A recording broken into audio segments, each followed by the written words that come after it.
Welcome to my job shop. Welcome to my channel. My name is Keith and I'm your host. All right, we got a small spanner we're going to be cutting out on our Waterjet.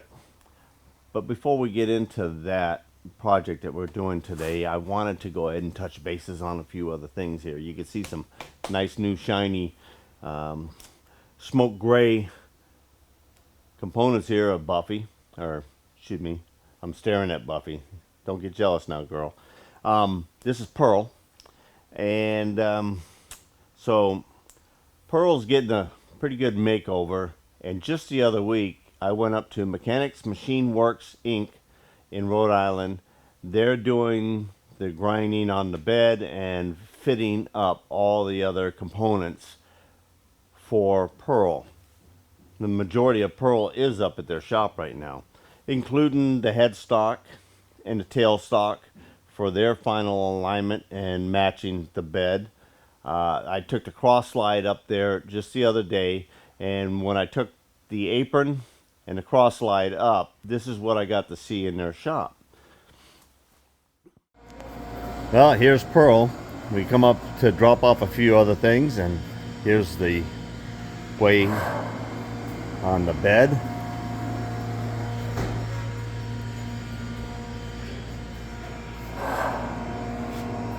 Is that beauty or what?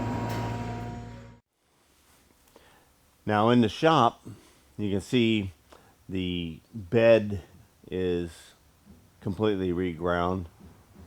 It looks fantastic. I mean, even without any paint job on the lathe bed, it looks fantastic. And of course, that's because we're all looking at the machine surfaces that are going to represent its travel and its accuracy and this and that.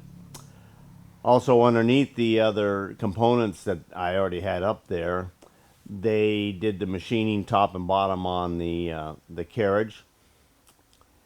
I also got a chance to look at the adhesive and the tercite material that they're going to be adding underneath the carriage and also the cross slide there to bring in all the material that has been lost from wear over the years and what is taken to correct those surfaces. And by having the apron up there, the backlash height and all of that, everything is going to be 100%. So I put it in their hands, and I can't wait. Just from what I saw up there at the other trip, was pretty good. So I've got the pedestals here, and in the other room, you'll probably see it in the background when we're at the WAZER. You'll see the pan is looking pretty good. We did a little brazing in the bottom of the pan to bring up some of the areas that were rusted out over the years, and they were getting pretty thin, and we just wanted to make sure that we had the thickness there, and you know, just make it as good as new. We took a few bends out of it. You know, we all seen mistakes of trying to lift equipment, and people either putting forks under the bed or the pan or anything but the proper way of lifting it. So I took care of those, and it's looking pretty straight. We've been playing more with our 3D printer, and I also have been working on the new gear change plate, and of course the speeds are modified and changed up, and Also, I've added in the new drive speed here, and we will confirm all of these with a tack when we have her running. But I'm working on the new placard that's going to be going up there. This is the same thing in polycast, and this can be in a lost wax casting type of foundry work. And you know, there's a lot of things going on here, but I am taking care of my regular customers as well, and that's, you know, that's why I haven't produced a video in a while. It's just I've been too darn busy, but that's a good thing. Originally, I started my videos because I wanted customer awareness and I needed to generate more business, and it truly has. And but that's, you know, there's other reasons why that's continuing as well. Anyway, let's get going with our project. We've drawn up the wrench for our piece here, and you can see there's actually no flats or nothing. It's a series of half rounds around the outside of this lip, threaded lip on this glass, or plastic I should say. Actually I think it's some kind of nylon. Anyhow, that's what we're making a wrench for. Alright, we drew out our wrench, and then we took that DFX file and we put it into the WAM. Alright, the position, we kind of put that in a position where we wanted on the table here, and we're going to be cutting this out of 3/16 of an inch thick aluminum plate. So I've got the settings in on that. Estimated job is about 34 minutes 13 seconds. Estimated abrasive for this project is going to be about 11.3 pounds of material, and the rest is just cut extents, and that kind of just tells you that we're about 9 by 3 3/4 in the square shape there. All right, and now we're going to go ahead and generate job. Let's give it a name that we actually know here. Okay, so we're going to call this sight glass.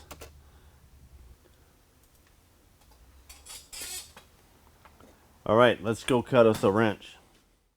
This is our plate of material here, and we're going to set this down on our table about where we think we're going to be at. We know that that part's going to be up here, so we want to kind of make sure it's there. All right, yes, lift nozzle's clear. It is clear.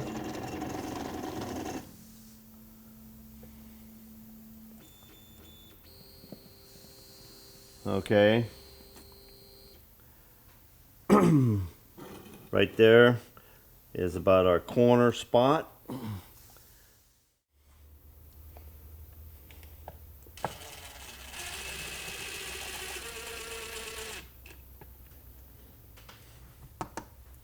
And one more, just to be sure. Put it on over here.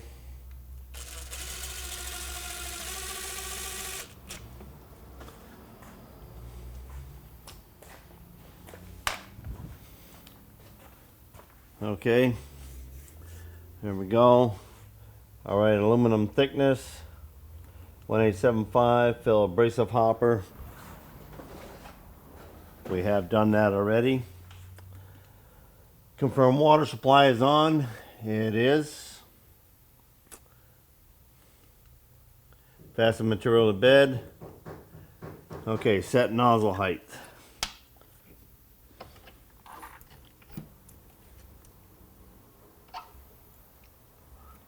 There we go.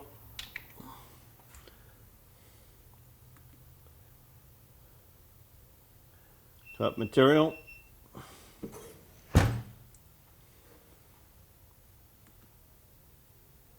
Press start.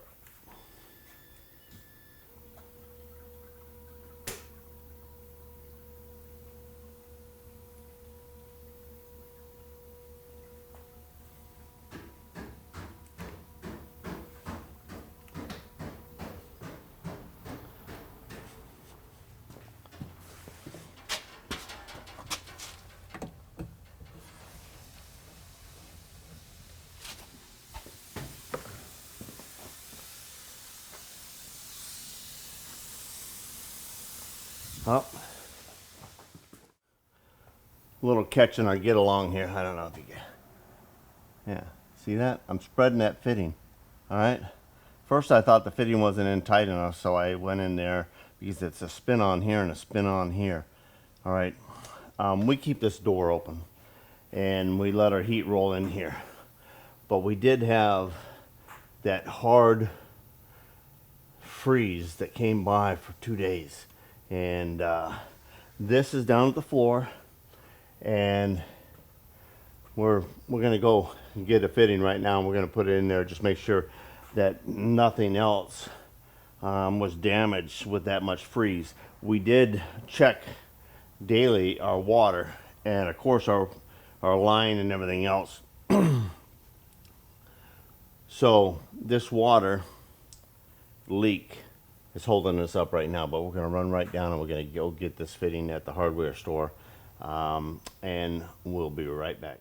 It was a little more challenging finding a fitting than I thought it would be. I do have a brass double-ended hose fitting, and that's what it is. It's hose to hose.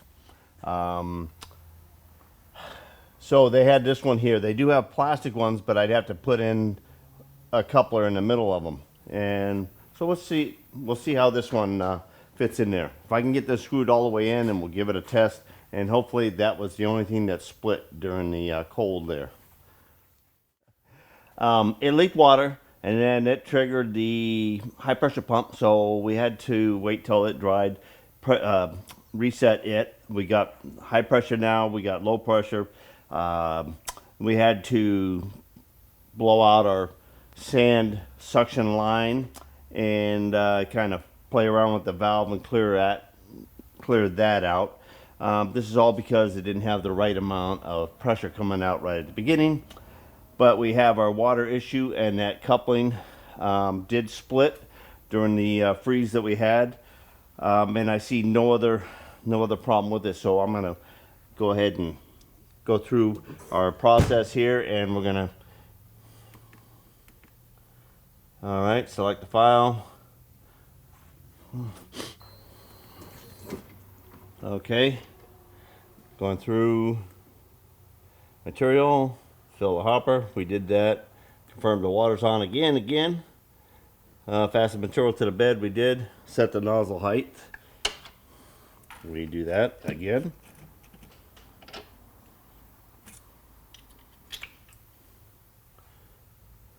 Press OK. Cut material. All right, closed door. But we're going to go ahead and we're going to put our GoPro inside here.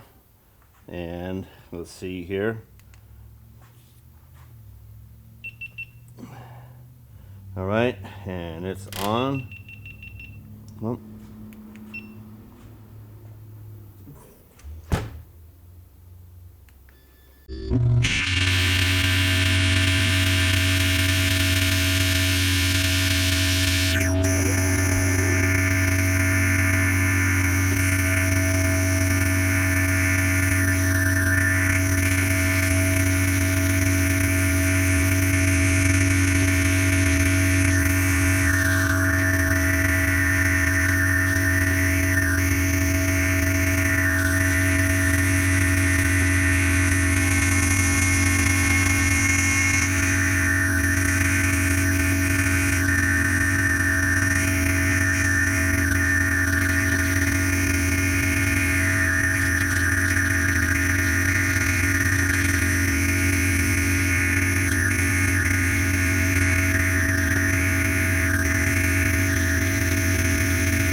Okay, it's getting close.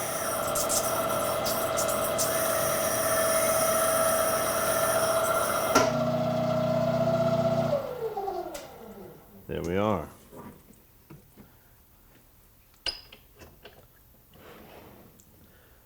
Okay, and I had a paintbrush here somewhere. Just kind of.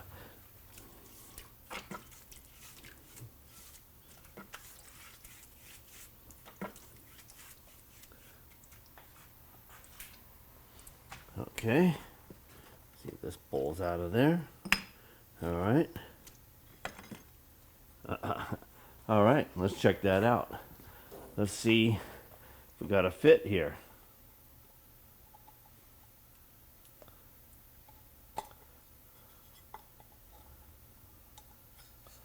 Okay, the dross on the bottom side is just a little hindering, but look at that.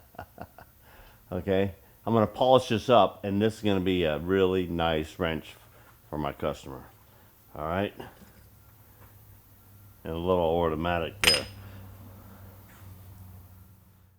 Well, before we go, I brought you in a little closer, at least that you can see Pearl's tray. We were debating on whether we wanted to paint the inside surface or not. A lot of lathe beds, even, well, the paint's all worn off of my closing, but they're bare. You know, I mean, they get scraped, chips are dragged and everything else. But I figured, see, now we're putting a new build together, and this will also let me see oil dripping and things like that. And where the paint wears off, it'll wear off. No big deal. Underneath is a real nice paint job. And I was able to take the dents out of here and here. They were really, really bent up pretty good. This, you can see this actually has a little tweak, but I don't think anything's going to affect it. Once this is bolted back down to the bed and everything else, it's gonna be whatever it is. All right. And but I made sure that I had it touched up and sealed up, and we're not going to have any issues. And we want to run coolant, we'll be able to run coolant. All right. When it's out of the way, I can continue working in here, so it's no big deal.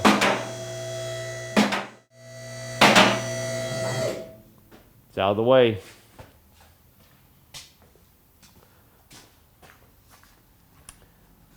This is the back of the belt guard.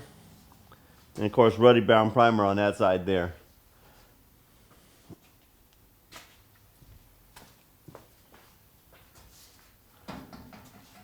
All right, until next time, get her done.